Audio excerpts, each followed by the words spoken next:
Welcome to Film Strip.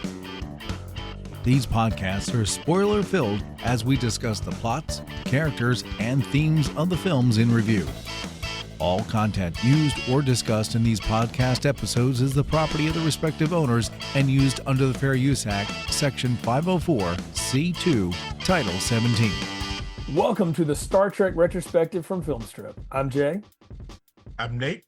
We're here to talk about Star Trek Into Darkness, starring Chris Pine, Zachary Quinto, Bruce Greenwood, Zoe Saldana, John Cho, Simon Pegg, Carl Urban, Anton Yelchin, Peter Weller, Leonard Nimoy, and Benedict Cumberbatch. Written by Robert Orci, Alec Kurtzman, and Damon Lindelof. Of course, directed by J.J. Abrams. Released in 2013, made over $400 million at the box office. Has a high critical score, but I don't know, Nate. I think it's safe to say this one's divisive as an entry in the canon. Ooh, very much so. Very, very much so. It's as we'll get into it, there was some hope after the first Star Trek reboot films, like, oh, maybe this won't be that bad. And then we get the second entry. It's like they say, and if you look at American history, it's not or in any history, it's not the election of your first president, it's the transition from the first to the second. Same thing here. So Yes. that really proves if you could be successful. It is true, and I'm a little surprised it took them 4 years to get the sequel to the new timeline. That first one was a hit right out of the gate. People were excited about it. We talked about it too. Like for all of its little quips and faults, it's mostly a fun, totally watchable movie, and it respects what had happened before and veers into this different timeline. So, okay, we're keeping everything together. Cool. You can have your Trek adventure if you want, and you can have the Next Generations version, and then you can have this new thing too. And I'm really surprised it took them 4 years to get a sequel out. This is not, we're not talking about like in the 1970s when sequels didn't happen. But we're pumping sequels out all the time, baby, in the 2000s. And what took them so dang long? I honestly don't know what took. I think I know there was a transition with the film studio. They were growing. And we also know that like J.J. Abrams was starting to touch his feet a little bit into Star Wars at this time. So there was like some slow production. And a lot of the characters, they had other projects going on. I think there's a whole myriad of factors that led to the delay in getting this out there. And I think Oh, there was also like questions like, oh, is this something that the fans are going to like? Is this going to be successful? So they had to wait until the final box office results to see, oh, there it's positive reviews, very successful. Now we can make a sequel, but oh, everybody's tied up. yeah. I mean, So Chris Pine was that was pretty the hard part. busy, for a little Oh bit. I yeah, mean, yeah. yeah, he had a hmm lot of stuff going on. Quinto had stuff going on. The other actors were all in a lot of things. He was sure, yeah. There's that. There's also it took them forever to get the script done. Kurtzman and Orsi were working on this really from the begin, the end of the first one, but they couldn't nail down on what they wanted to, where they wanted to go, what they wanted to do. Lindelof came in and out of the project. Abrams had notes. 500 people at the studio had notes, of course, because Paramount never leaves anything alone. And this is the first time Paramount's trying to sell itself off too. So there's all that uncertainty going Right. on. There's also that too. Yeah, you've got all that mess going on, but you've got this hot property, right? And it's also this like the world's worst kept secret about what they're going to do in the second one, Oh, right? I absolutely remember that. Everybody, it was the worst secret. Everybody knew it was Khan. All the things hmm about, like, even the hints about, like, all this, like, in the trailer, oh, he's got this superhuman strength. It's like, just say it Yeah. is who it The is. I mean, minute come they on. cast You Benedict know who it Cumberbatch, is. you knew. You're like, oh, you don't cast that dude and not make him that character. Which brought up, and I remember this because I saw this in theaters, and I remember thinking, do we really need to go back to that? Like they spent all of this time in that 2009 movie talking about how you don't have to be slavishly dedicated to what had come before. In fact, we had set up characters who, while they were the same names of people and somewhat hmm acted the same, there was a different dynamic. This is a different Spock. This is a different Kirk in some ways. And they're the younger versions of themselves too. That's the thing is we never really saw that. Even on the Yeah. show, they were experienced. So this is a chance to really do something. And I remember when it finally they admitted like, oh yeah, it's going to be Khan or whatever. I thought, why? Why do we have to go back to that well? Yeah. No,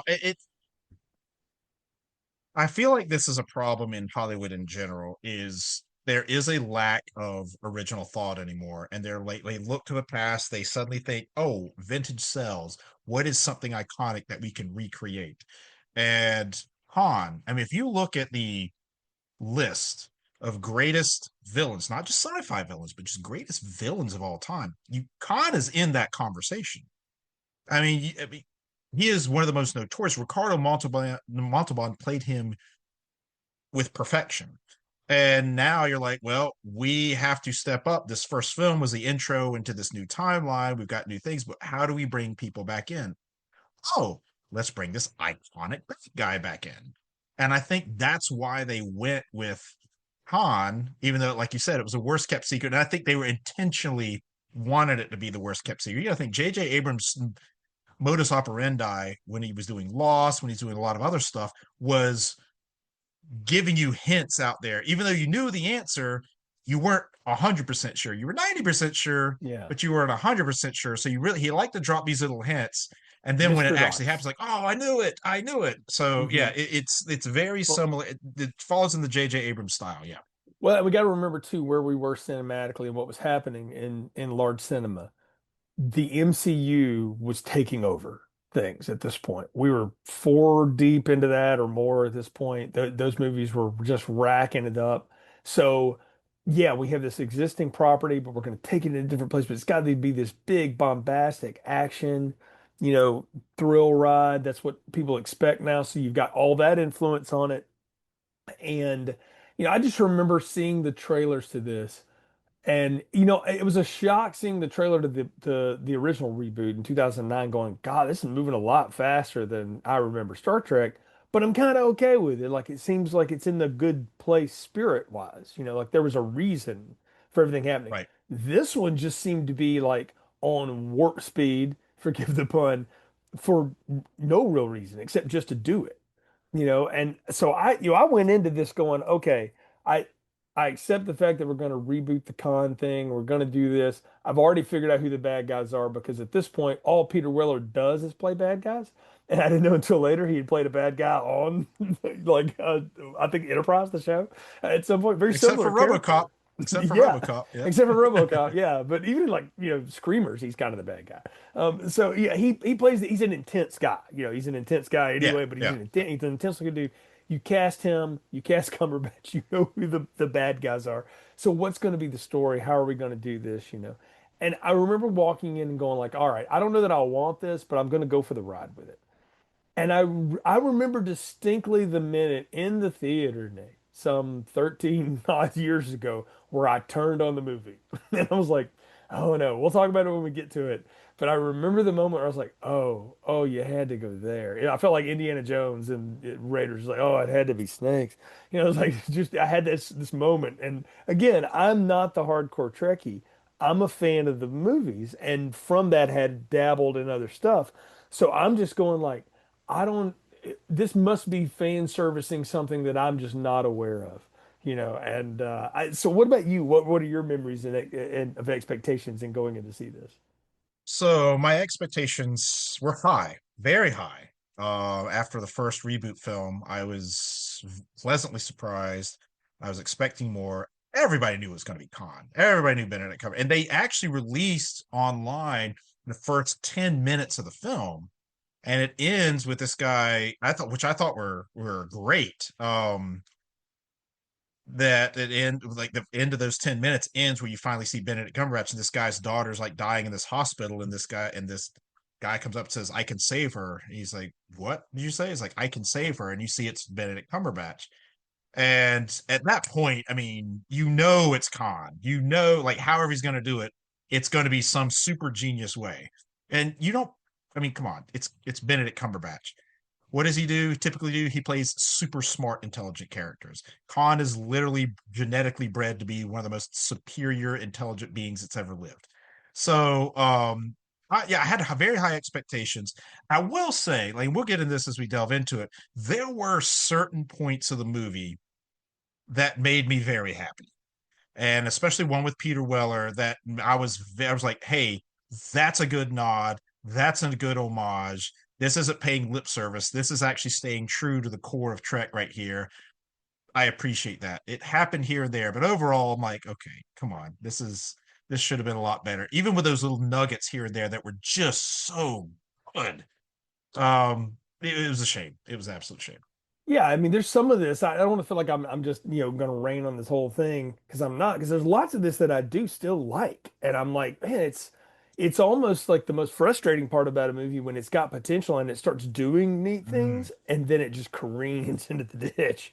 It's like you're watching a driver who's, clearly got the fastest car on the track, and then all of a sudden, I don't know, he nudges a tire the wrong way and he's in the wall, and that's it. You're like, what Yeah, happened? that's kind of how it is. Yeah, It's like honestly, it's like watching Danica Patrick race. oh You yeah, want her to fair. win. She's Yeah, in a great car with a great team, yeah, but she keeps messing up. She keeps exactly. putting into the wall or putting herself in bad positions. Yeah, that's That it's like sums watching up a Danica lot Patrick of J.J. Abrams, by the way. I just want you to know, It because does. in It between, does. Star Trek and this, he made this movie called Super 8. And I don't know if you remember Super 8. I do remember Super 8. Yeah. I remember looking at that going like, oh my goodness, it is the new Spielberg. It's gonna be great. Mm. Spielberg's produced it. And I remember watching that movie and just being so let down by it because I was like, oh, this sucks. That Cloverfield movie beat the hell out of this. Oh, Like Cloverfield's amazing. yeah, Amazing. all of those are good except that last one. That last one's some crap. But Oh, but yeah, yeah. 2000, yeah, Paradox that shouldn't exist. But It was Cloverfield awful. Lane and 10 Cloverfield Lane and Cloverfield um are amazing. And I thought, okay, yeah, if we're gonna do that, and that just careened off in the ditch, literally in Super 8. And I thought, Yeah, it okay. did. Yeah, and I'm like, you know what? At that point, I got to the point of loss where I'm like, they're never going to answer it, and when they do, it's going to be really unsatisfying. And turns out I was right. Mm, I remember you're during the right. pandemic, a friend of mine said his daughter started watching that, and he told her, he said, "I'm only going to the first season with you. After that, you're on your own. I will not be sucked back into that again." And she learned the hard way. And so I feel like there's a pattern to this, right? Is that the setups are great. It's when we finally get into the thing that this just starts to crumble. And say what you will about any of the previous Trek movies, and then really go back to the original cast for a minute, because I don't think it's really fair to compare Hmm. this group to the Next Generation because they're not trying to do any of that, and they're not Oh, really no, trying you to have do to that. give them their own thing. Yeah, yeah, I Yeah, agree. yeah. But if anything, they're mirroring what had happened in those original six movies, right? And you say what you will about the ups and downs of those movies, but for the most part, you got pretty consistent stuff throughout those things. Hmm. The fifth one, we talked about Yes. why it was really compromised. It could have been better, but it's still not Right. a huge piece of garbage that everybody says it is. And I think in reevaluation, more people have come to like it. But particularly the third one and the first one, people are always like, skip the odd ones, the even ones are the good ones. Well, now in modern parlance, people are like, yeah, you know what? Motion pictures got a lot going on for it. It's kind of a heady sci-fi movie. It's not an action movie, so watch it like that. And three's a fun movie. It's an adventure, and so people have Yeah. learned to love it. And so this movie has that to live up to and its own lofty expectations from where they started with us. Because where they left us was this really good setup and this clean break is what I wanted to call it. Like, okay, we've handed Hmm. it off now. We're in the chair right over there, and we're just going out on adventure. And never mind the convoluted way we had to get there. We're where we're supposed to be with this crew at this moment. And then they lead us to this movie. And I think we should do the plot summary and Yeah. then get into the movie proper here Let's as do it. we do. So, all right. So, Captain James T. Kirk loses command of the USS Enterprise for violating the Prime Directive, also a RoboCop thing, to save Spock and a primitive salvation on a faraway planet. In a very hilarious opening scene, I will say, by the way, them worshiping the Starship is hilarious.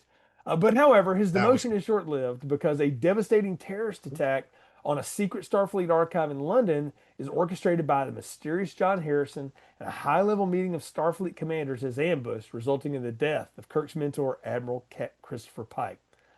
Rip Bruce Greenwood as a character. Out for revenge, Kirk is reinstated and ordered by Admiral Alexander Marcus to track Harrison to the Klingon homeworld Kronos and execute him using 72 experimental long range torpedoes, a very specific number of weapons. I'll hold on to that. And of course, upon arriving at Kronos, Kirk ignores his orders to kill from afar and instead leads a team to capture Harrison on planet. Harrison surrenders immediately upon learning the number of torpedoes the Enterprise is carrying. And once in custody, he reveals his true identity, Khan Noonien Singh, a genetically engineered superhuman from Earth's past.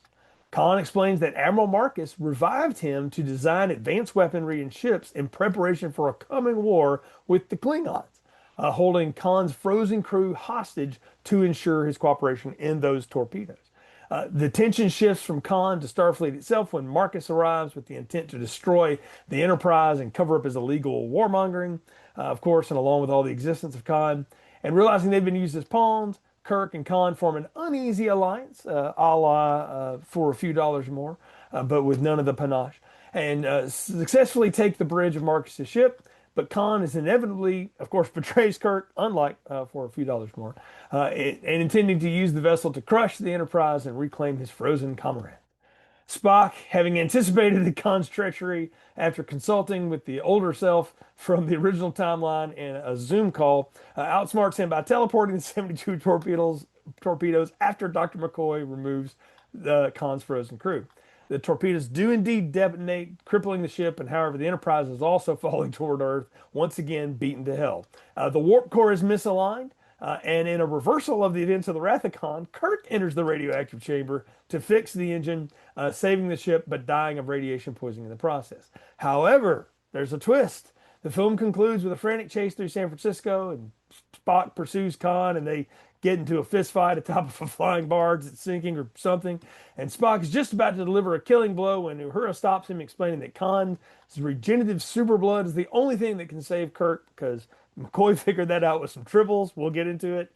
And then Khan is subdued, placed back into cryosleep to never be woken up in this franchise again, while Kirk is successfully resurrected. And we flash to a year later where a recovered Kirk rededicates the Enterprise as they finally depart on their legendary 5-year mission into deep space. And that is about as high level as I can get. I know I skipped over a few people. We'll talk about Carol Marcus and all of that stuff as we get into it here, Nate. But um, they don't. I'll give them credit for this from the get go.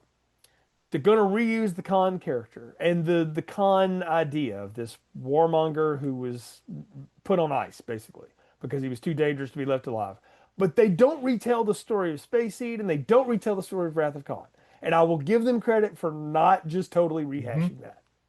Correct. Yeah, because in the original series, it was the Enterprise Uh-huh. that encountered the SS Botany Bay floating in space, whereas in this, the another form of Starfleet, another ship in Starfleet, found them, and then like, hey, after the whole fall of Vulcan, we've got to be a lot more cautious out here. We need to, and right off the bat, the whole Section 31 thing. We've got to create a black ops to, there's some dangerous powers out there that we're not equipped to handle. And so it's so there were definitely a lot of changes with that, which I'm really, really glad that they didn't rehash that. Again, Hmm. when they rebooted Star Trek, they made it very clear this is a different timeline. Hmm. That I appreciate. Don't recreate what is all that is my biggest thing. That's why I'm not going to watch the new Harry Potter series. Don't recreate something that is already so good and established. They're like, okay, new timeline, new stories, same characters, ships, everything like that. Brilliant. Absolutely. I Hmm. can get behind that. So I do appreciate that. Yeah, I do too. The one thing though that I find immediately just upon review of this and thinking about it is a real jarring change of pace for the Star Trek ethos, if you will. This idea of Starfleet being about scientific exploration that occasionally requires military involvement or military action, right? Mm. It is now a complete shift to this militaristic idea, this whole Section 31, the intelligence wing, all of that stuff. And they're still playing with this today, and I for one think that is a mistake, or maybe mistake number one. Is not that you can't have someone going rogue and doing something they're not supposed to do. I kind of like that about the Marcus character, and I think Weller acts his ass off of this. I will say that everybody in this movie acts their ass off. Like they really do a Yeah. good job of what they're given. I don't know that what they Yeah. were Yeah. given was great, but they did a lot with it. They clearly wanted to make it what they could. I just think that shift of things of it makes it not Star Trek, at least in my book. No, I agree with that. It's still there's something to be said, especially, and I think I'm unfortunately trying very hard not to let my perception of New Trek go on to this because Alex Kurtzman was involved in this. Kurtzman, or was Orsai still on this one? I can't remember. It was Abrams, and I know Kurtzman's on this. Orsi's still Orsai, I know, was involved in in the this. third one. Okay, so he's still Yeah. involved in this.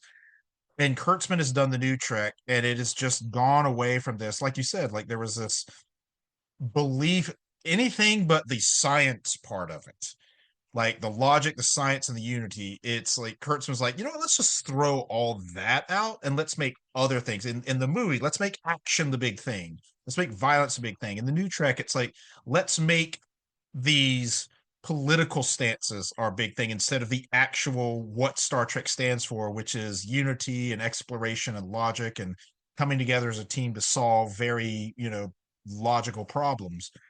Um, so yeah, it is.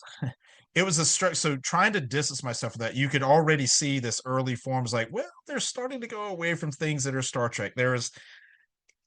You could see some things that they were doing some platitudes for, oh, let's just throw this out there because Trekkies want to hear it. But by and large, I will say it's done. It did do a good job about like expanding upon it a little bit more. But as Kurtzman went on later, it was just more like just name drop this and the Trekkies will be happy, and that's not how it works. Yeah, I mean it is like I say, it's a lot of like let's just make sure we say some of the same words, but it's not the same thing. It's Yeah. it may be akin to like if you grew up in more like traditional churches or whatever, and you go to a Mm, contemporary service now, you may hear a song like How Great Thou Art, but it's got a lot more jazz going on to it than what you ever grew up with. And maybe that's not your style, and it would be a jarring thing. It also has got to be said too, not all these movies are world posted, but we're a few years past the 10-year anniversary of September 11th. And that is a cinematic theme that gets replayed and replayed and replayed a lot in Hollywood. And they clearly do that here with the whole London bombing thing. We got to give right. the Federation a 9/11 moment. I think I heard Abrams refer to that once, and I thought, I don't know that we need to do that necessarily. I think you can have a moment for them to do this, but at no time am I remotely confused that that's not an inside job. Like it Right. plays so much like it is one. I'll tell you, I've seen other things do this a lot better. Some of these CBS procedural shows that are just like all the Hmm. three-letter alphabet do this really well, and they're pretty good. And some of them don't do that well, but like this the bombing thing to me is it seems so like, oh, that's obviously set up because the minute we meet Marcus, and I mean Admiral Marcus, you can just tell. Hmm. You're like, oh yeah, this guy is a warmonger. Like he might as well just Oh, have that absolutely. stamped on his forehead. Yeah. Yeah. And there's going to be, and you got to think of this era of Star Trek. This is, around the time of the original series. We're only what, 100 plus years before humans started like develop warp drive and started the Federation was founded and started going into space. There's still this little bit of a mentality is like, hey, we haven't quite discovered everybody yet. We're trying to build this unity. We're trying to build a stronger federation. But at the same time, that's the whole point of Star Trek is this unity, this federation, this you don't want to see an organization like the Federation and Starfleet have this shady stuff going on in the background, this warmongering in the background, and it goes against the ethos of what Star Trek actually is. And again, with Kurtzman, you see this in this new Trek too. He's basically taking everything that Star Trek stands for in Starfleet and the Federation and just rips it to shreds. Like, well, actually, no. And I don't think that's just a thing on Star Trek and Kurtzman Star Trek in general. Look at Star Wars. When you and I, we're Gen Xers. The Jedi were the good, the Sith were the bad. But with some of the new stuff, it's like, whoa, wait, maybe the Jedi were really shady. Maybe they weren't that good after all. Oh my God, they did this. So now you're like, well, wait a minute. Why do you want to ruin this utopian image that was created to create a better story? And I think that's what you're seeing here. Well, because I feel like there is a line of thinking that says like the truth of the matter is the world's very gray, and you just need to make everything gray because then it'll feel just like real life. Well, I don't know how you feel, Nate, but as a pure Gen Xer, when I watch entertainment, I kind of want to not think about real life.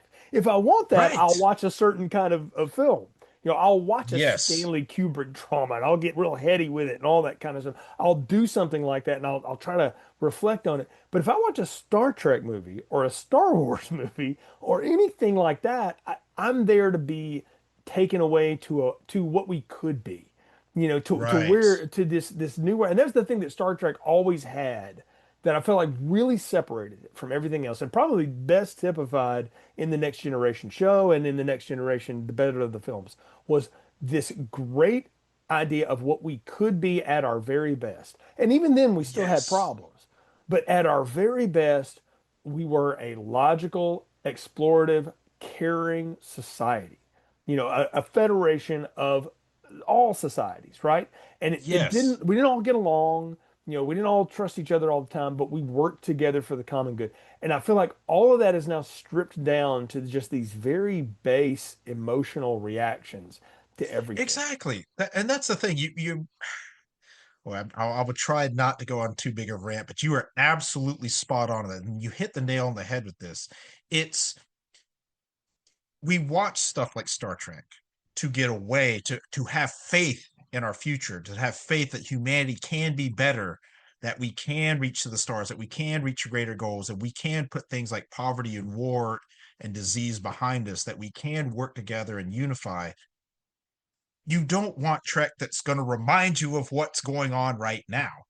And you don't want a reminder of the bad stuff. Like, don't retell, don't recreate. Oh, what's going, you don't want a reminder. You want an escape. And I think that's what's been going on. I think you see this in Darkness. You see this with other things. Like, you just get back, give me the Yeah. utopian vision. I don't need Mhm. everything destroyed. And to say it from Kurtzman and Orsi and Lindelof's point of view, all right, is what they would say is, and you're a student of history, you know this, history just repeats itself. And that's actually kind of a lazy way of looking at it.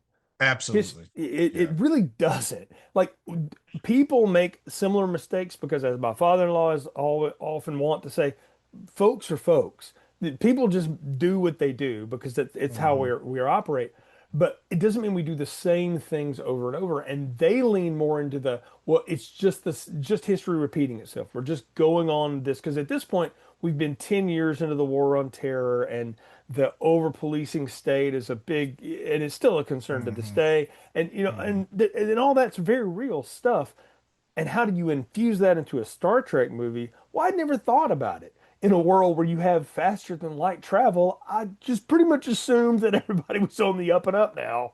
I Well, didn't need it to be reinforced that, like, oh no, there's all these nefarious, the CIA of Starfleet was never something I cared to know anything about. right. Well, think about this. You mentioned it's a good line right there. You mentioned history repeats itself. Well, think about Star Trek. Human history reached its absolute rock bottom Yes. when warp drive was invented. Yeah. We, We saw it. billions dead, World Yeah. War III, billions dead. Hmm. And in the ashes of that, Zefram Cochrane invents warp drive. And suddenly, within like 50 years, like I said in First Contact, Troy says within 50 years, war, poverty, and hunger all gone. Hmm. Like it's just suddenly Well, human beings like, okay, we cannot repeat that ever again. And they reach to be better and we're mhm. better again. We don't need it to bring it back down into this history repeats I, itself. They got tired of the past history. I blame a lot of this on the narrative choice last time to destroy Planet Vulcan and basically wipe them out. Yes. You know, Yeah. when you wipe the logic out, you're left with the overly emotional reactors. And that is a problem. All right. Because who came to visit us once they realized we had warp capability? Right. The Vulcans, right? Yes. Which introduced an entirely new way of like, oh, we can be better. Like we really could, like and not this whole, oh, who are they to come down here and tell us to live? Like they clearly have figured this out. Maybe we should Yeah. listen, because Yeah. obviously what we've been doing did not work that well. So and I love that idea that there was a hopefulness to it. This movie is, I love that it's named Into Darkness because it could have just been called Star Trek The Dark Age because it's just a dark, Yeah. like the whole Yeah. tone of the movie is so dark from the So dark. get-go. It Yeah. really really is. And, and Yeah. it gets into, like I say, that they've taken away the Vulcans. We made the one Vulcan we all know really well. I mean, and Zachary Quinto is a hell of an actor, but we've made Hmm. him this like emo Spock, which is a twist, but It's not exactly what you expect from that type of being. And he gets to be like this. In the first of this movie, he's playing the logical piece really well, but he's so intense that he always looks like he's seething, which is just a different way of playing Spock. And I give him credit for doing something different with it and not just copying, Yeah. Leonard Nimoy because he didn't need to do that. And I didn't want him to do that necessarily. But what he's been given to do with this is a hard balance because he no longer has that thing to go back to, that home base, to go Right. back to. Kirk still has Pike. He's going to lose his, during this, and that's a big moment for him. But Spock doesn't have that home base anymore. And I think it's really typified in what they do with the character of Carol Marcus. Remember the last time we saw Carol Marcus, Nate? What was she doing? She's like a biology, informatics, computer wizard genius, right? She's doing Yes. good for like Yes. how can we take dead things and make them live again? There's nothing more hopeful than that. And in this one, they cast Alice Eve, who I love, and she is so fun Hmm. in other Hmm. movies, and she's gorgeous and all that stuff. And they make her a friggin' weapons expert. Like immediately, that impetus. I'm like, that is wrong. That is the wrong choice to make.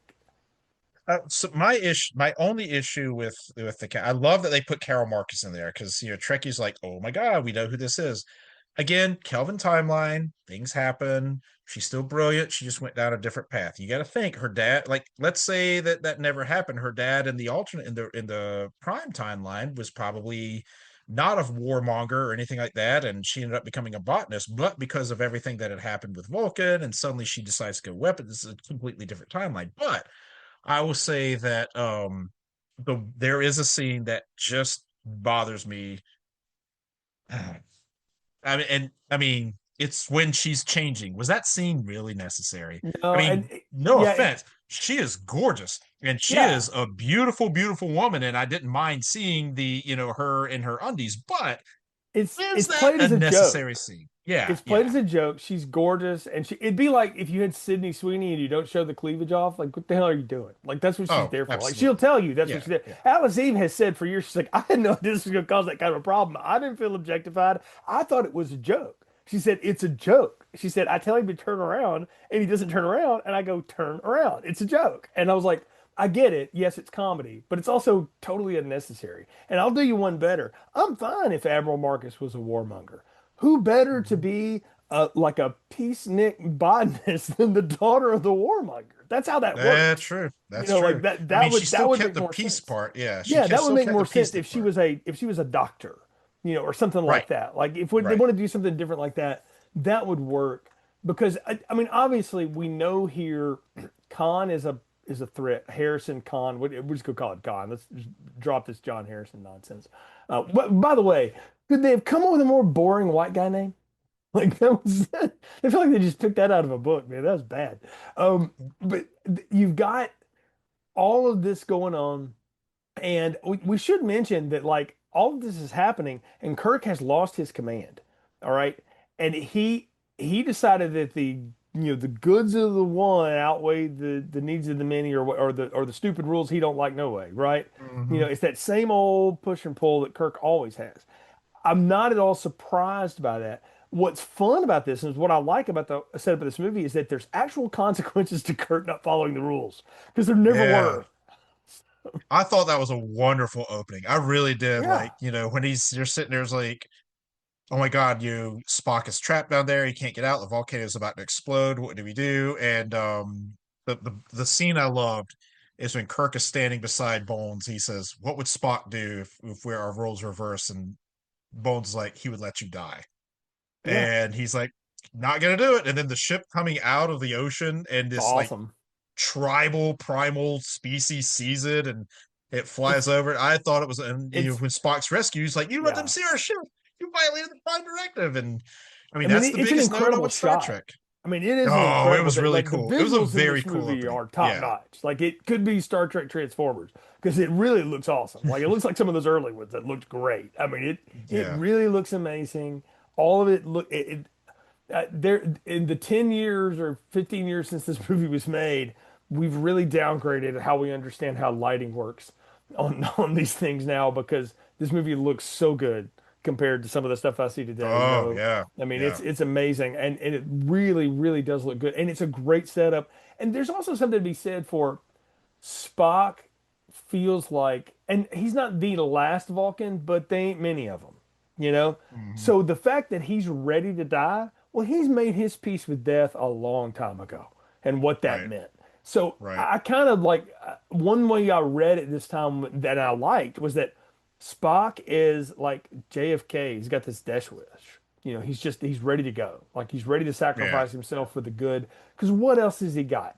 Uhura's nice, sure, but he's still yeah. half Vulcan, so he doesn't get that emotionally attached. So he's ready to go. And to him, this makes the most sense. We've done what we needed to do. We've fixed their planet. I'm gonna have to die in the volcano, but that's okay. It's a good way to go. And he's ready for it. And of course, Kirk is not ready to let him go because Kirk can't Yeah. handle that.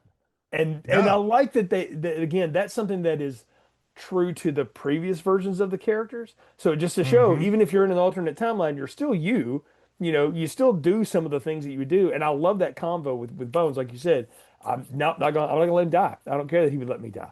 Of course he Yeah. would. That's what he would do. But I'm not him. And I love that. I do love that he gets called into the office for it, and it's like, "You're done. Like we're not gonna let you do this anymore." And I was like, I never saw Kirk get in trouble for anything that lasted. Oh, Like right. like Yeah. he got in trouble before, but they just bumped him back down to captain. We talked about that when we did the older Oh, ones. yeah. And it was sort of like, yeah, that's not much of a punishment. Oh God, twist my arm, make me go Captain Yeah. the It's Enterprise when he gets again. called to the office, that was great. And Spock Mhm. put his honest report in because I Of think course there he was a did. part of him that's like, hey, look, I was supposed to go out and he saved me, so let me give this honest report about what actually happened. Hmm. You go into that whole thing about Spock ready to die, the conversation he has with Uhura later on in the film, that was very powerful when It's really she's there. good. Where he says, like, look, that feeling that you experience, like I've experienced that 1,000 times over when I witnessed the death of my world. I lost everything that day. So, that whole thing, that was very deep. I love that was I thought that was a very well acted, well written line there. You And see, again, and it's that's the what. whole problem with this movie. It's just like you Yes. get So these yeah. brilliant lines and these brilliant scenes, and then you get Khan beaming from Earth to Kronos. That doesn't happen in the 32nd century. No, like that's Ugh. another thing. I'm gonna get to that moment too because it's right near when I just was done. But the thing about this movie that frustrates me more than anything is that again, you've got a good root of a story here. You've got good conflict, and I mean dramatic conflict with the people here and what they're dealing with. And you can even still have the whole like, let's start a war so that we can like build up the military industrial complex side of this business. I would actually Hmm. go with that. It's a little trite, but you Yeah. know what? Sure. We've never seen that in Star Trek. That might be fun. It's Actually, it's when actually, they we did see it show. briefly in Star Trek 6. I would say yes, we have. You're right. You're right. I apologize. You're right. We've seen it before, so it works when it works well. Like you can do these things when you have to shove all this other stuff into it is when it starts to fall apart, and it's a waste of Benedict Cumberbatch. I'm going to say it right now. I've seen him in a lot of stuff, and this is the worst thing he's ever been in. Like he is terrible in this. Like he's the only one that clearly doesn't know what he's supposed to be doing because I think they fed him a new page every day. And he's just like, I guess I'm just gonna read this. Like I'm just gonna do like Alan Rickman as Snape, but as Khan. Because I'm not gonna do Ricardo Montalban. So this is where I'm going to be. And I just feel like that it when we have to put the Khan story back in, it it dilutes everything else that we're setting up as part of this. I get this sense, and I was going to ask you this to see what you thought. I get the sense that the J.J. Abrams style is write a section of a film and figure the rest out later. Like, for example, you see it in sections of film, like you see here. You see it in whole films. Like, look at the Star Wars sequels. Mhm. When if you're saying you're going to sign on to do a trilogy of films, you should have a clear beginning, middle, and end. He had no idea. He just like threw it. You saw it in the TV show Lost. He was Mhm. just sense of he just randomly throwing this stuff out there. When it was about to end, he's like, oh my God, I don't know how to make this end. It's Oh, geez. it's JJ's And mystery box. That's the yeah, thing. He there's likes to too set much of up the mystery box. mysteries. Yeah. He likes to set up Yeah. mysteries that then don't there is no payoff because it doesn't know Right. what's in it. You know, and Yeah. and the problem is too is that the first half of this movie leans on this idea of like, who is John Harrison? And I'm like, we all Right. know.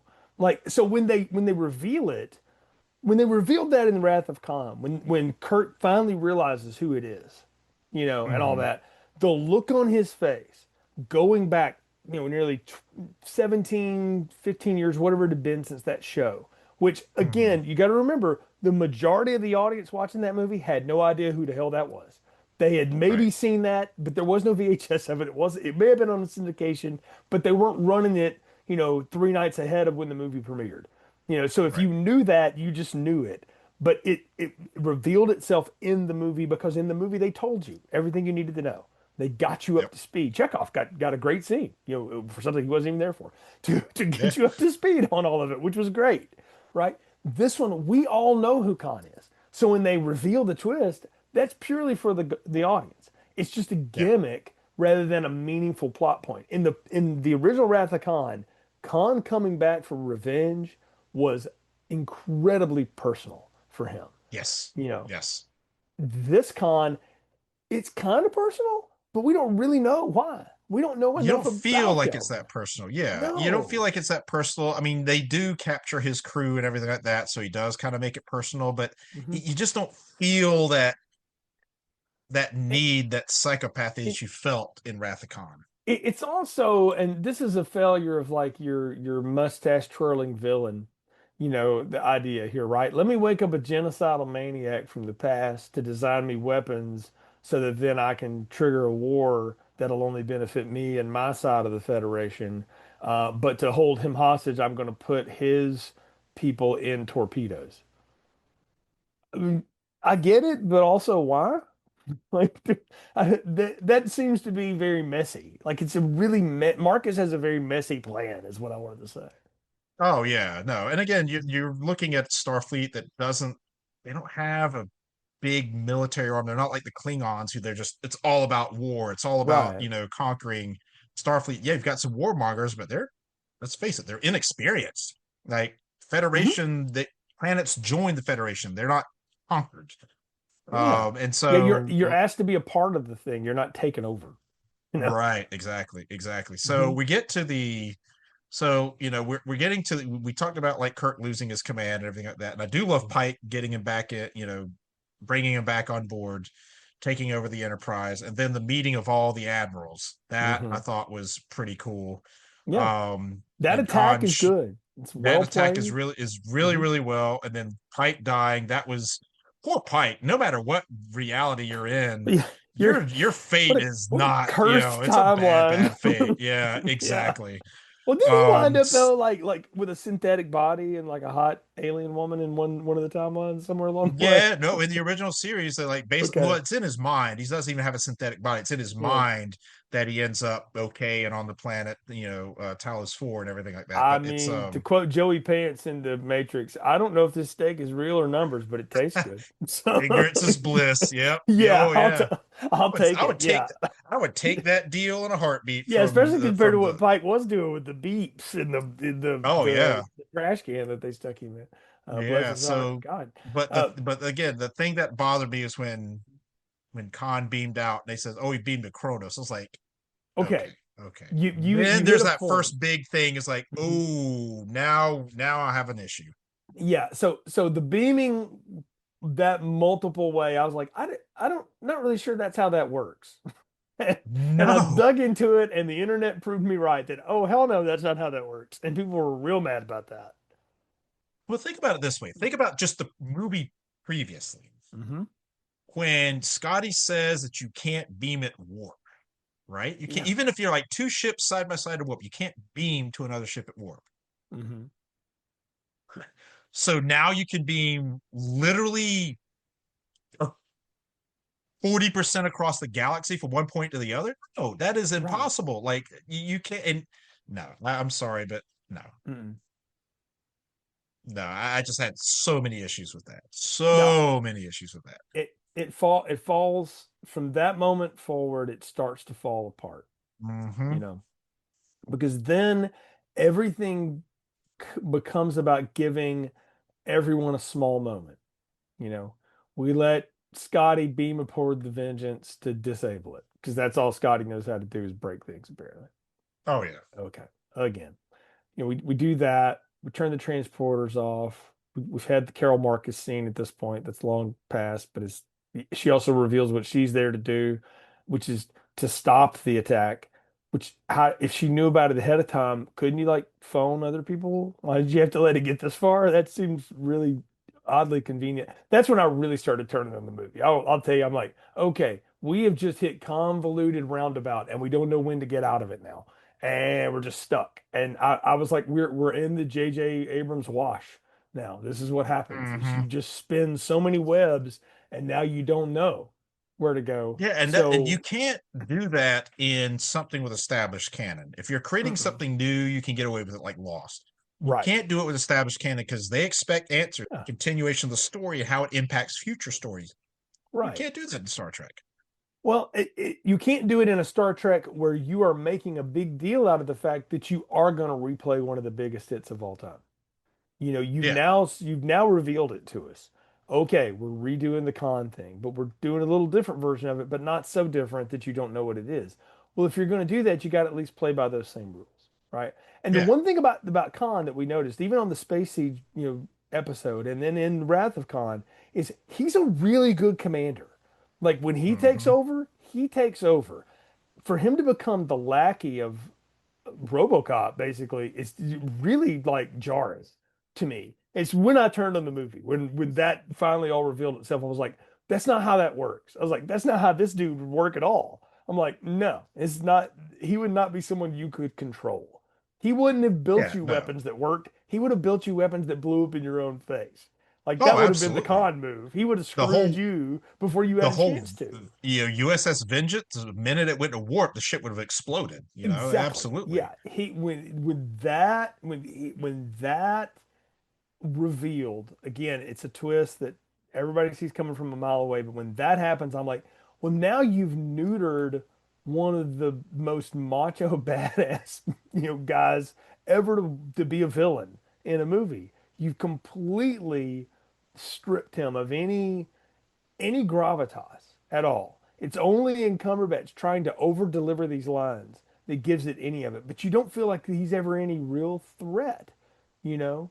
And that's a problem when the villain can't really, when the villain's not really the villain, that there's always a bigger villain, and it's an old Yeah. man sitting in a chair. Well, that's not, nobody, that's too much like real life. I don't want to watch that. Yeah, I will say you're exactly right. You never get this sense they were trying so hard to hide that he was Khan. They just everybody knew it. Just say it and build it up. Like in Space Seed and in Wrath of Khan, it was built up and built up. You knew he was ready for vengeance. You saw his how evil he was. You didn't get that in this. You didn't get that at all. If he was like this sympathetic figure at one point, he's like, I've lost my family and they captured me. They made me do these things. And um, it's I feel like they shouldn't have done that. They should have just made Khan is supposed to be the most evil human being that has ever lived, like And literally. the, the, And they gr- just, yeah.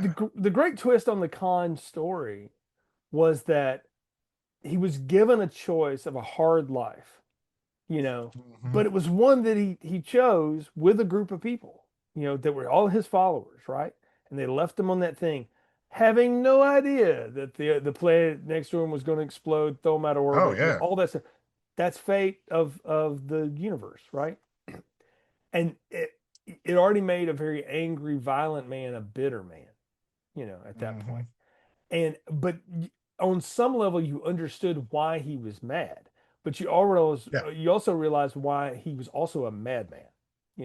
All Hmm. I know about this version of Khan is that he's super strong, he's a super genius, but he's also apparently super easy to manipulate, you know And that they because should have, yeah. And what they should have done is just made he should have just been the bad guy. There shouldn't have been the whole like Starfleet military arm wanting to hmm do these weapons and stuff like that. I get it. They were exploiting his intellect, but they really should have if you're gonna have this kind of iconic bad guy, just it's make it solely about him being the bad guy.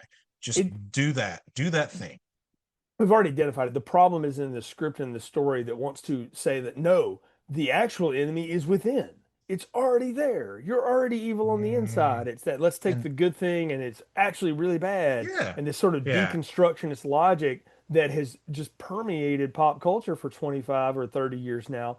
And in some cases, that can be fun and interesting to explore. Like something like The Prince of Tides is a drama that's not a very good movie and it's a pretty harrowing book, but it twists yeah. that idea that Right. the darkness is within you and you have to overcome it. But if you know anything about that story, they do, and Yeah, yeah. this though offers no hope because the only answer is just to blow it up and hit it, and I'm Right. like, well, that's Yeah, not, exactly. and I go back to That goes again, against Star Trek. Goes about that like is the not only way Star to Trek. solve it is to kill everybody and blow shit up. And no, that's not it Yeah, at like all. when did Star Trek turn into blow shit up? Like Yeah, that, and and that's like, even now, like I'll scroll through social media and I'll get these, you know, Facebook posts or, Facebook ads or social media ads about like Star Trek Online, and it's all these ships fighting. I'm like, that's Star Trek. no, What about exploration? What that's about like Star going to Wars. explore planets? It's like, all these, I don't want to see ships blowing each other up. Like that's, No, that's not what they do. Yeah. so we're talking about the time when, Khan's on Kronos and they arrive. I will say two scenes that were really close to each other in that film that were just so spectacular. Again, you're dealing with this crap, and then it goes to something awesome. Like one of the scenes that was great is when Sulu's in command and he sends the message to Khan. He says, "I got 72 torpedoes pointed at you right now. Do not test me." Like all that line, and Bones is like, "Mr. Sulu, remind me never to piss you off." That was Yes, gold. That was that's good. gold. I loved it. Yeah, And then when the Vengeance showed up, oh, that was pretty yeah. cool. And then the chase. Well, So when the so not so much the chase, when the Vengeance shows up, that when was pretty when the cool. vengeance shows up, it looks great, but then the chase happens, and this is where I feel like it's halfway there, and then it screws up because you remember what we talked about when Reliant and Enterprise were fighting each other? It was like an old Hmm. World War II submarine movie, Yeah, and yeah. both are getting their hits in, and then they have to go away for a little bit and do repairs, and then come back and go for the big coup de grace. And this movie has none of that because the Vengeance is so much bigger and powerful than the Enterprise. The Enterprise has no chance. And so once again, we blow the Enterprise to hell. Like that Oh, is the laziest thing in these movies. Is like we don't know what else to do. Let's foul the Enterprise up. Okay, because it looks cool when it's all blown up. Because everybody is that chasing the image that we saw the first time we all saw the two-thirds completed Death Star in Return of the Jedi. We're all chasing that idea, and we got to stop. absolutely. That's I would say my number one criticism of the reboot movies is their constant desire to just to damage or destroy the Enterprise. The Enterprise is an iconic ship. Why do you want to just wreck it so much? Like, come on. It's supposed to be this like I don't Yeah, know, this vessel of hope and exploration and unity, and you're just like constantly messing it up. You're constantly filling it with holes. And also, doesn't the Enterprise have shields when the Vengeance is chasing it at warp and starts firing torpedoes? It's literally shredding the hull. I was like, well, Mhm. and they're saying like our shields are going down. It's like, well, it looks to me like you don't have any shields at all. Like, cause I it's like yeah, people are flying out. R2D2. If you stop motion it, you see R2D2 flying out. yes. Like, wait, what's he doing on the Enterprise? I know, yeah, the inside joke from the CGI, I'm sure. But that's the whole thing too, is I feel like we're missing a scene of, and it would have been superfluous, but we could have used it of where the Vengeance is lowering their shields. Like that old Yeah. trick. Like we flipped that on them. We're like, okay, well, we've seen that done, but if you're going to do this, then that's, I guess that's hitting that beat again.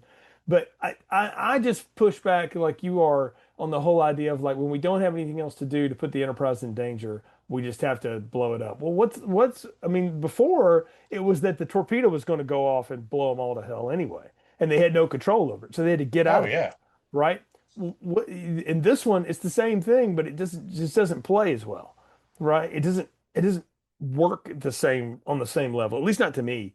Like the whole idea here too that we're setting all of this up because we've already had the setup in the beginning that Kirk is not willing to sacrifice Spock, or better yet, let Spock sacrifice himself for the betterment of that society and of the crew, you know, Hmm. and Kirk will let him.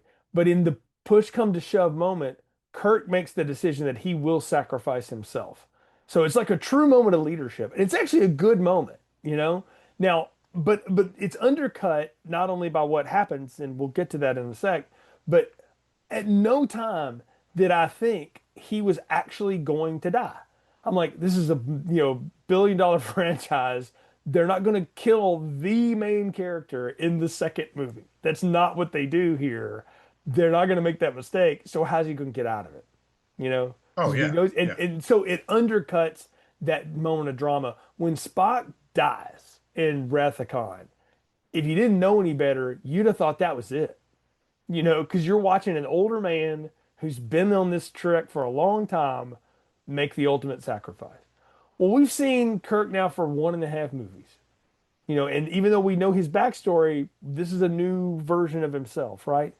Hmm. There's no drama in him kicking the piece of metal back into shape so that the warp core works, so that he dies. Like I Yeah. don't know. There's just nothing about it that, yeah, and only topped by Zachary Quinto doing that horrible con yell into the sky. Uh, I was like, oh, we had to do that, didn't we? Like, people make fun of that yeah. now, but if you watch it in context of that movie, Shatner is playing that exactly like he's supposed to. He's incredibly pissed off at that moment, and it's a Oh right yeah. response. This plays like the no at the end of Revenge of the Sith. Oh, it absolutely does. It absolutely does. It's I mean, it was a touching moment, but the whole like him screaming it out, I was like, oh, okay, now it's just okay. Um, It's more like an emotional outburst, like yeah. he's trying to And, make a thing. and And also talking about Khan a second. mhm, Khan was he was a ruler of the Middle East and most of Asia. right. He was made to look like an Asian prince. So who do they get to play this Asian prince but the whitest of white The Englishmen whitest with the English guy whitest of ever. white names, Benedict Cumberbatch, to play Han Noonien Singh, an Asian prince. Like they didn't even. Well, I mean, I they weren't going to Asian face him, not in 2013 for no, they were sure. going to But Asian face why him, but not just I name feel him like there's Khan? Why not quite just a name him few Khan and Asian just call it a characters that they day? can get. Why not just Yeah, name him Khan and call it a day? You don't have to have the yeah. other half of it or the other two I thirds of just, it. yeah, Well, that's not I only don't the know. worst thing, dude. It's look, I get that he was part of eugenics and he's bred to be superhuman. That doesn't mean he has super blood. Like that is some serious bullshit that this movie tries to pass off. And when they did the whole triple resurrection, I was like, I knew it. I friggin' knew this was I was like that was it. I was like, I'm done. Like this is it. Yeah. I It's felt that going off way the then, rails. and I've felt that way since. And it's one of the dumbest plot conveniences I've ever seen. J.J. Abrams is the master of the ex machina. He builds these stories up, and then he doesn't know where he's going. He just drives the car, has no idea where he's going, and then he's like running out of gas. He's like, "Oh crap, what do I do? I'll figure something out." Like just, and it's Solar usually powder. Yeah. yeah, solar power. All right, I'll just put it solar power. It's just like something really stupid to figure it out. Hmm. He's really good at setting something up, but he has no idea how to stick landing. He's that kind of guy who would be the best airplane pilot that's ever lived, but couldn't land on a runway to save his life. Crashes the plane every time. So he's Stephen King. He can't end a story, is what you're saying. Right, It's exactly. Can't yeah, sit in the yeah. story. Yeah, yeah, Yeah, well, yeah, or it exactly. feels like it that way at least. I know that's kind of the trope, but Oh it, yeah, it, no. When it he does actually play has to, out. Well, I mean, yeah, but when the he fact has that to they actually give finish something. Yeah, and they waste a good Carl Urban trying to sell this too, which bothers me because he's a good McCoy. Like I like him; he's yeah, fun. he's He's very having good. he looks like he's having a lot of fun too. That's what I'll say. Everybody looked like they really having a lot of fun. They were trying to sell this shit, but it wasn't working. And the other thing about this that really kills me is that if death can now be cured by this thing, right? Well, you can synthesize stuff in this universe very quickly. There's no reason to ever be worried about this crew ever again.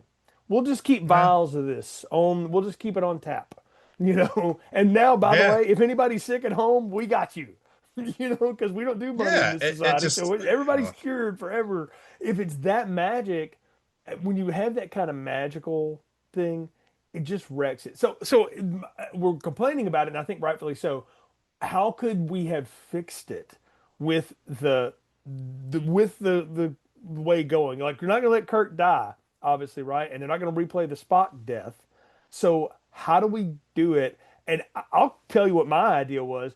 You should see Kirk trying to make that decision, and Spock grab him and go, "No, there's another way," and they figure out a mechanical way of doing it together without hurting each other. Absolutely. And because then Absolutely. you build their bond more of we can work together to solve the problem and not have to make the grandiose sacrifice. Yes, I agree. I They would both say learn a that lesson would, that way.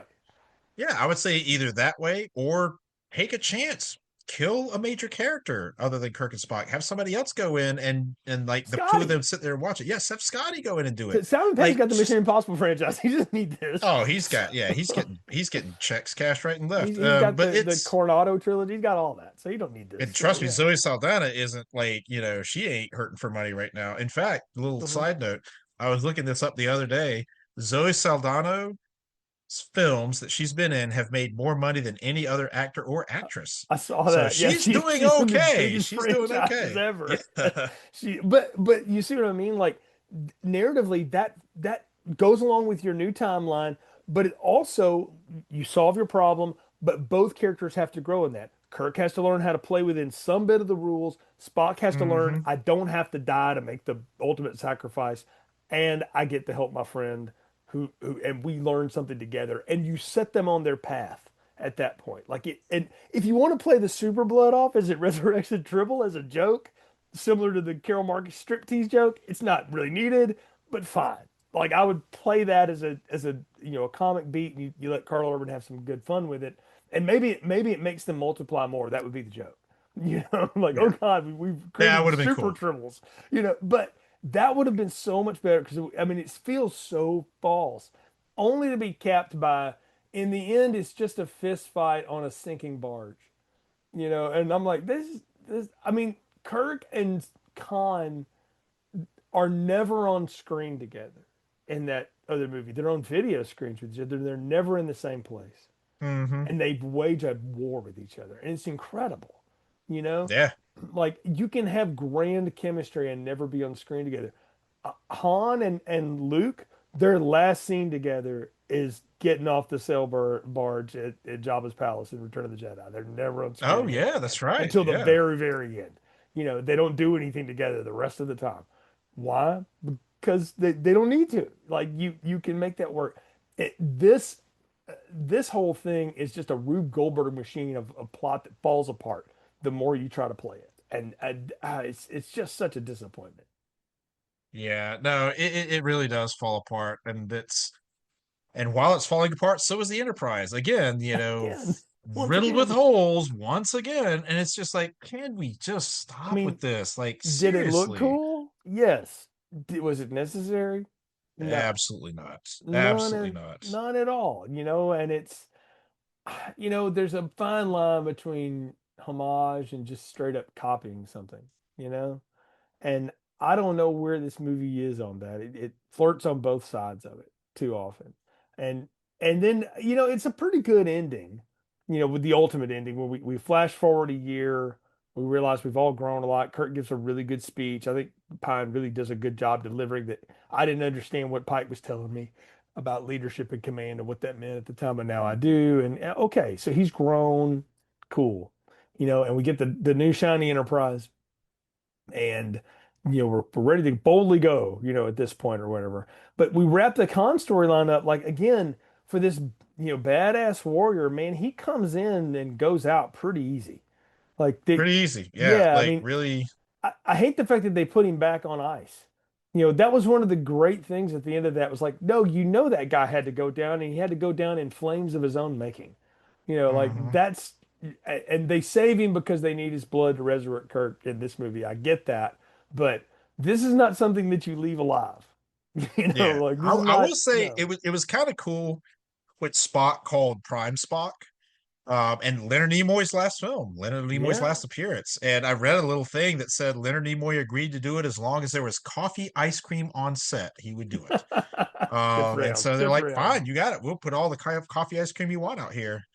And when that conversation was pretty cool, he's like, did you ever in your travels you ever encounter a guy named Khan? You could see like Prime Spock's like Ooh, he's Well, like, did you? I like it, and the only thing that I hated about it was he had this line about like, well, as I promised you, I'm not going to tell you anything you don't need to know. You're on your own path. But since you asked, I was like, he should have just said it should have just gone to that was the most formidable adversary we ever had.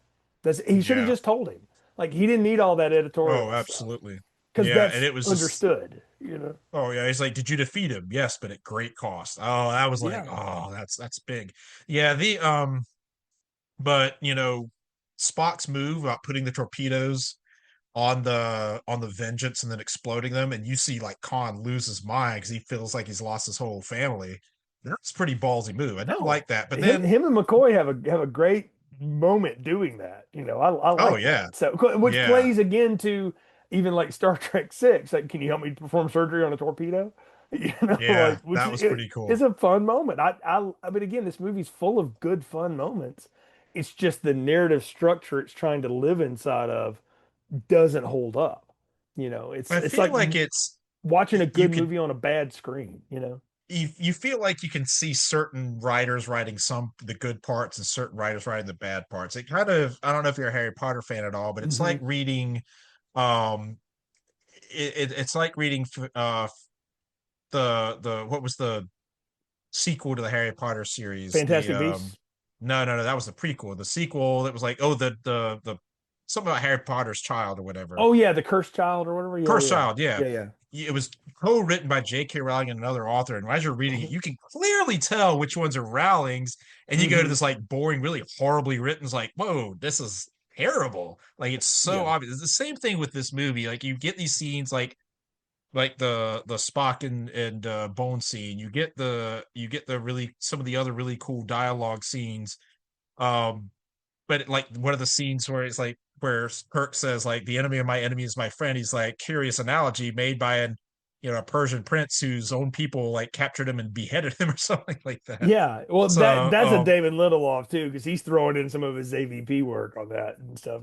yeah. That's he's your pop culture person, so that's what he's there for. I feel like Orsi's trying to keep the ship straight, and Kurtzman is trying to have like this philosophical, existential Ugh. debate about what is good and evil, and that they're all the same. And this is Mm-hmm. not the place for it, and this is definitely not the Mm-mm. story for it because you didn't set it up to do that. And you know, Mm-mm. the thing is that they leave us on this grand hope, you know, of like, okay, we're finally getting off into what these things are supposed to be, right? Which is going to be, you know, the next mission or whatever. And I'm going like, all right, this is unfortunate, but we'll see. And it's still going to take them another 3 dang years to get around to doing the next movie. And then they haven't touched Yeah. it in the 10 years since. And we'll get to No, that no, they haven't. when we get there. But you know, as far as like lasting legacy of this or whatever, I don't know, man. What are your thoughts on this? Where this one falls and how you feel about it? Because I certainly know how I feel about it. I think when it came out, people gave it the benefit of the doubt. There were those great. There were. It was from a cinematography standpoint, it was brilliant. It was gorgeous. The scenes were amazing.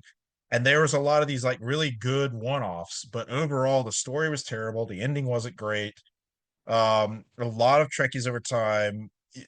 There are movies that age. There are Star Trek movies that age better. If you would go back to when I'm in college, for example, like after the original, like the first six films were done, the original series films were done, a lot of people put Star Trek 1 right along the same lines as Star Trek 5. But as time has passed, you see Star Trek the Motion Picture move up the list of Trekkies. Like, actually, you go back and look at it. It's actually a really well done film.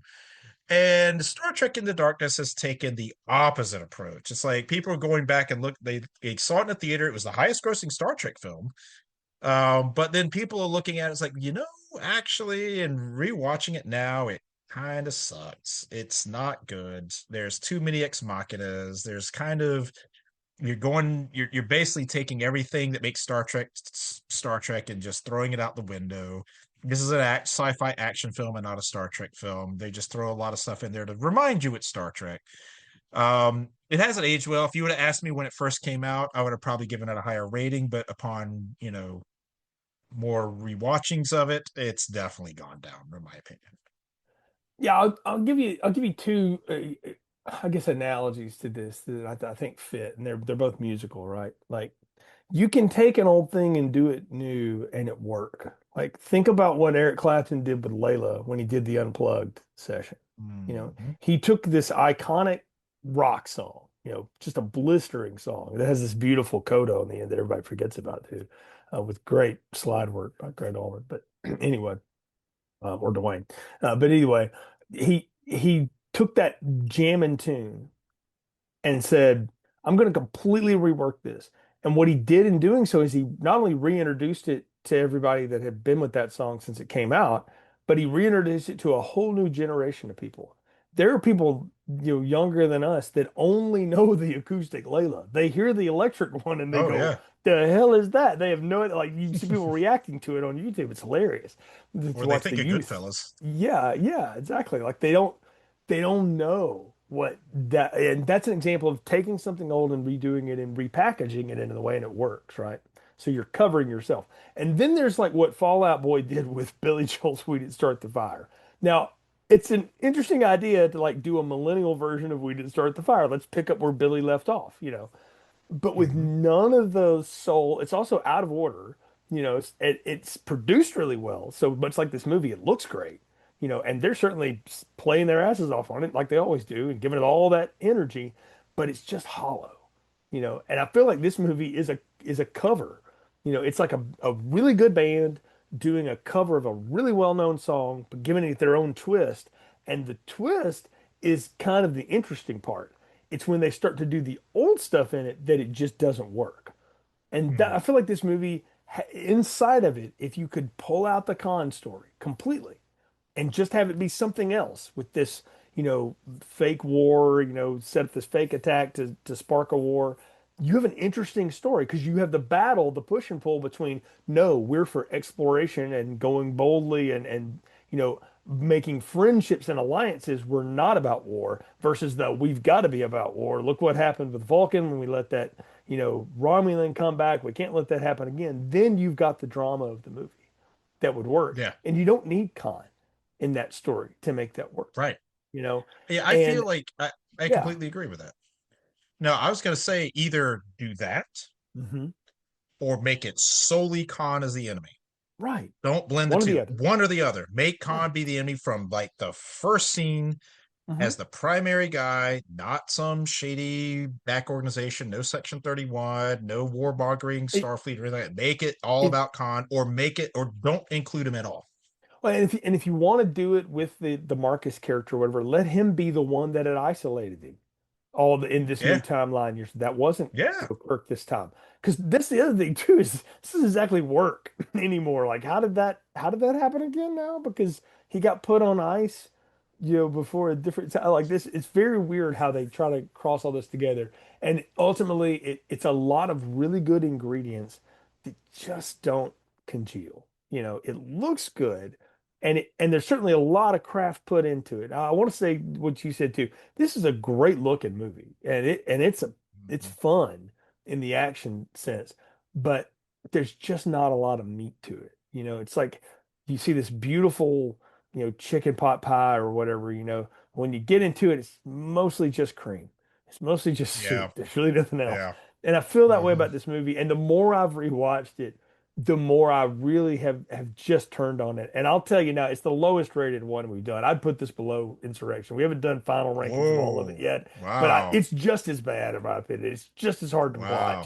watch. It looks better, so it probably will inch above ultimately because the effects are so much better and the acting's a little bit better in it too, to be real. But it's not any more enjoyable to go to the end of it. Like I I don't feel good about it. And I remember walking out of the theater going, I don't think I'm ever going to see Star Trek in a theater again. And I didn't. I waited till Beyond was on rental before I watched it. So, wow. uh, so I I, I I held up to that. I gotta say it's in the lower half, but it's not that far down. Like I would say it's, again, we'll reveal our final rankings at the end, but I would definitely put this the movies I would put this above is Insurrection and Nemesis. Mm. And I'd put it right there with Star Trek 5 though for me. I put it on the same line as Star Trek 5. Like there's still because Star Trek 5 still had enjoyable elements, Mhm. but overall it was pretty terrible. And that's Into Darkness had some enjoyable elements, but overall it's a pretty terrible film. I mean, come on, Star Trek V. What does God need with a starship? I mean, it still Yeah. has like some I mean, fun yeah. stuff in there. Yeah, it's got some at least, but you know what?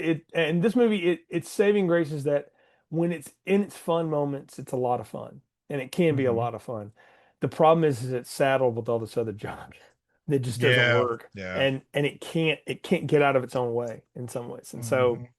for me, it's just a real low end. It's a small popcorn if we were doing it the old way on film strip here, or Oh, I'd give it my a small letterbox popcorn is too. pretty clear. It's a 1 star. I don't do written reviews on there anymore. I was like, bang, one, because I made a deal with myself in 2016. No more half measures, Walter. No more half stars. It's one or the other, and I'm rounding them up or down. And this one, I had initially thought like, it's probably 2, and I was like, no, it ain't. It's 1.5. And I was like, since it's 1.5, it's 1 because it ain't getting bumped up to the other side. So it's just